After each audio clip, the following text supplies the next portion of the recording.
Welcome to Cruise News, your daily update on everything happening at sea. Visit cruisenews.io to see today's stories and sign up for email alerts. Right. And today, we are looking at what happens when the unstoppable force of this current cruising boom hits some very immovable realities of the modern world. Yeah, we have three really distinct stories on the docket today that perfectly illustrate these friction points you face as a cruiser. Exactly. We're looking at a massive traffic and infrastructure bottleneck in Texas, a super typhoon in China, and finally, the strict immediate enforcement of local municipal laws in Greece. So it's a real intersection of local growth, extreme weather, and international jurisdictions. It is. We are examining the tangible operational consequences unfolding across the global cruise sector right now, reporting the facts plainly, and, just looking at the real-world impact. Well, let's start with the things the industry can actually try to control, right? So deliberate long-term planning and infrastructure. Yes.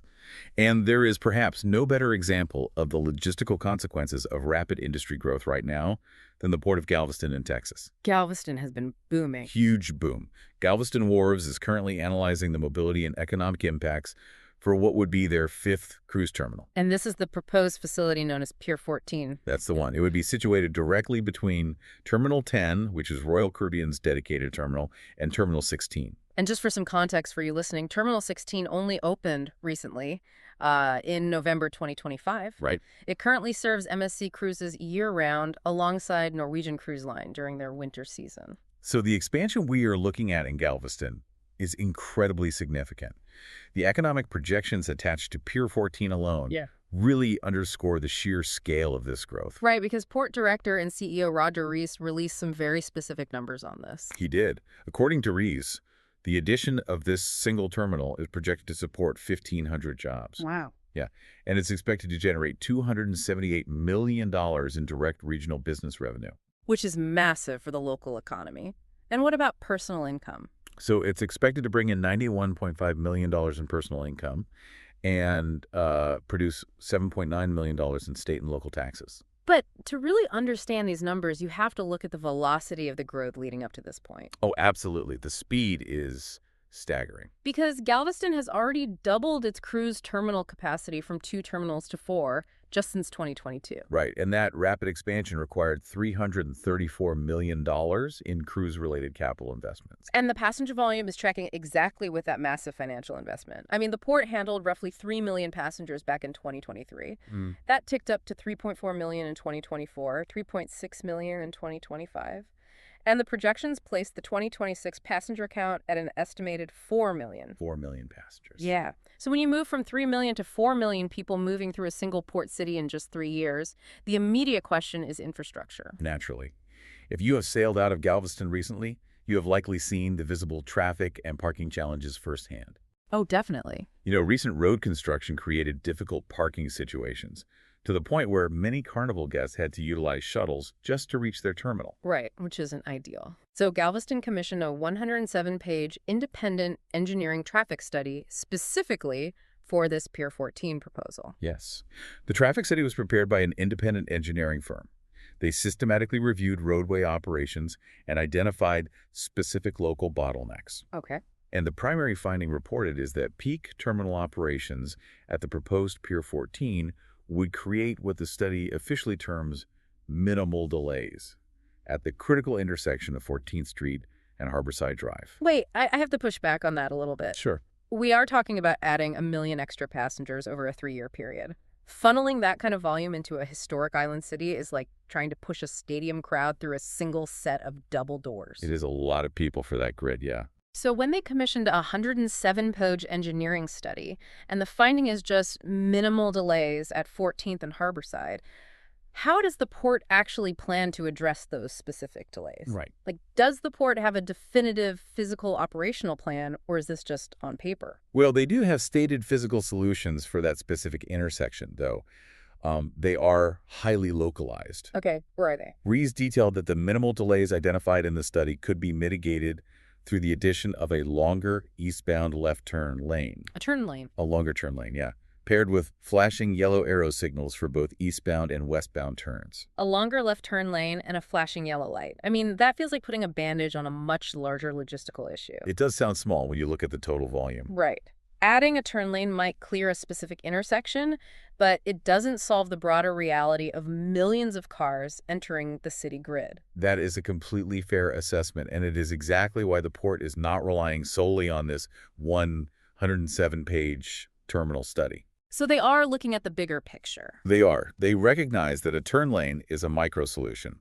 For the macro solution, they are preparing to hire a consultant for the first phase of a much broader mobility study. Okay, that makes more sense. Yeah, this comprehensive study expands the focus significantly. It'll cover an area bounded by Galveston Harbor and 14th, 33rd, and Church Streets. So it's pulling in a much larger area of the city. Exactly. It encompasses portions of the port property, of course, but crucially, it also includes adjacent residential neighborhoods and downtown Galveston. And the stated goal of that broader study makes a lot of sense because it aims to analyze existing conditions, evaluate the increased demand from future port growth, and present mitigation solutions for the resulting traffic across the whole grid. Right. Because Rees noted that true mobility plans have to look beyond simple vehicle traffic flow. Yeah. They need to understand how both vehicles and pedestrians move through the space. Which is particularly critical in Galveston because the existing terminal network is physically split along Harborside Drive. It's very spread out. It is. Terminals 25 and 28 sit near downtown and the historic Strand District, while terminals 10 and 16 are located more than a mile west on the port's north end. Right. So to handle that, the port has already built a 2-mile internal roadway and on-site parking to improve circulation. Essentially trying to keep cruise traffic off the municipal streets as much as possible. Precisely. And all of this localized traffic engineering feeds into a much larger framework, which is the updated 20-year strategic master plan. Right, the 20-year plan. The Galveston Wharves Board of Trustees adopted their original 20-year plan back in 2019, but they approved an updated version in February 2026. And that extends the planning horizon all the way out to the year 2050. Yes. And this updated master plan calls for more than $2.4 billion in improvements and repairs over the next 25 years. That is a staggering jump. I mean, the original 2019 plan projected $600 million.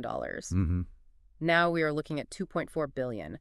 That shows just how dramatically the reality of the cruise industry has outpaced the expectations from just a few years ago. It really does. And the 2050 master plan also deliberately links this cruise growth with broader waterfront commercial development. Okay. It outlines a new commercial area around Pier 15. The identified uses for this area aren't just maritime infrastructure. What else are they building? They include integrating the battleship Texas, developing new hotels, retail spaces, restaurants, green space, and multifamily housing. So it's a massive urban development project, really. Completely. And the financial returns on these planned investments are clearly projected to justify that $2.4 billion price tag. Right, because in 2025, the port paid the city of Galveston more than $3 million in passenger and parking fees, which is the amount estimated to grow to over $4 million in 2026. Yeah.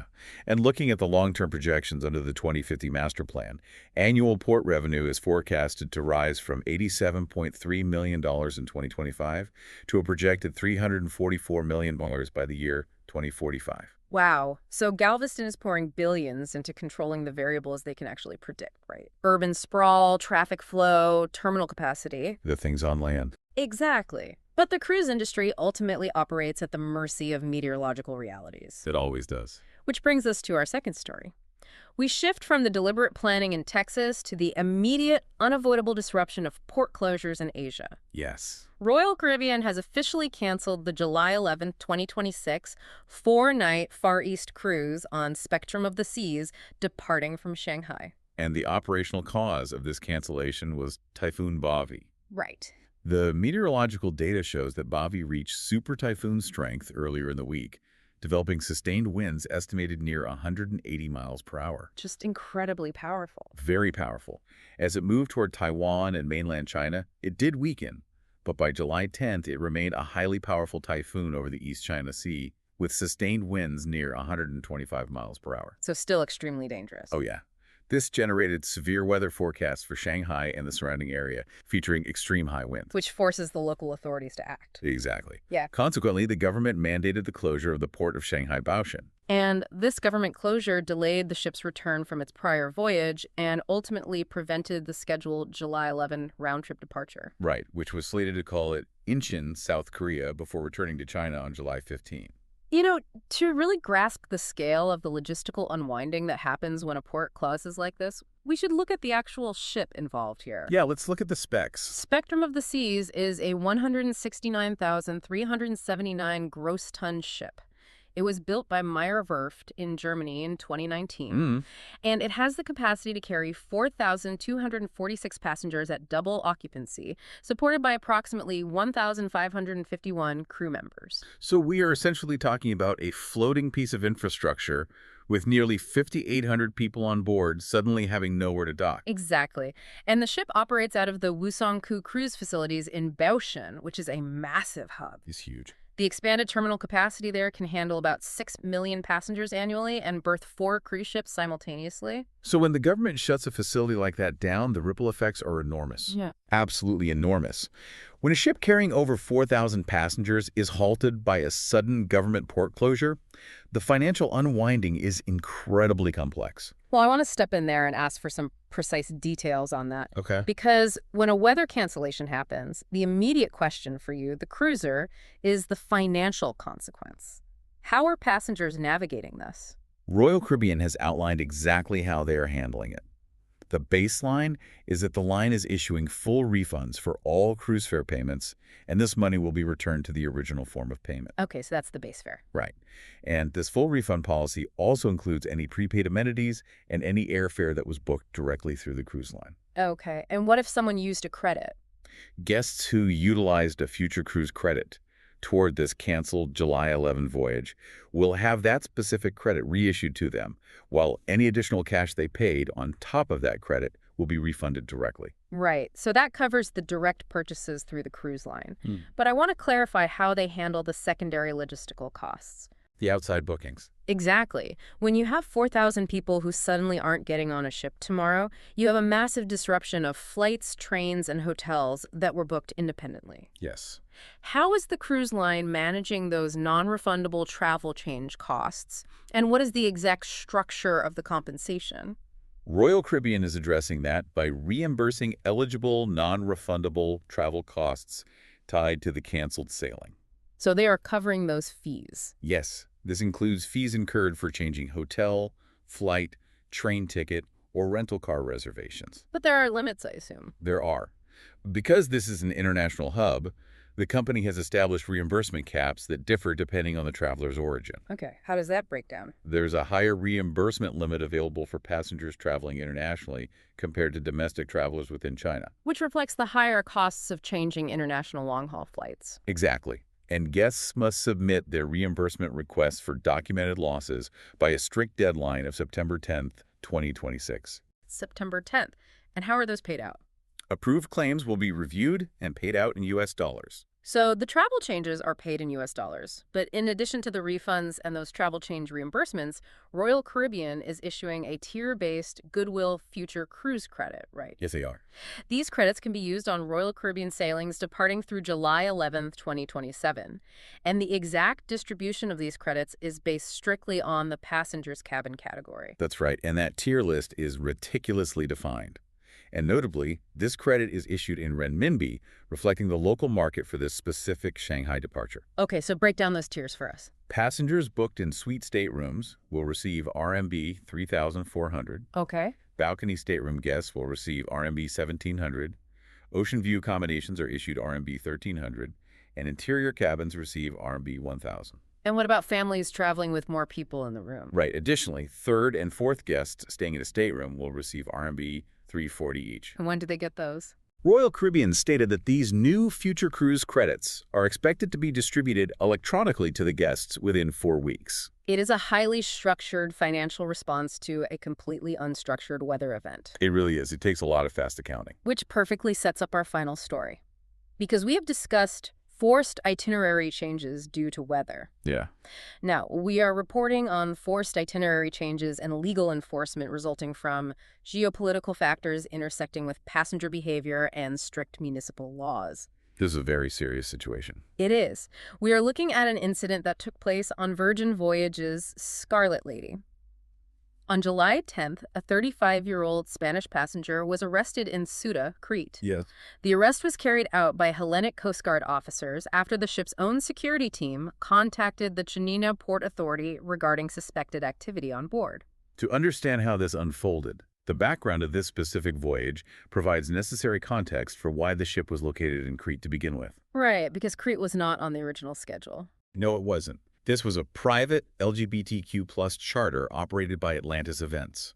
The ship departed Piraeus on July 5 for a 10-night sailing scheduled to end in Trieste, Italy, on July 15th. Okay. However, the charter had already been forced to deviate from its original routing.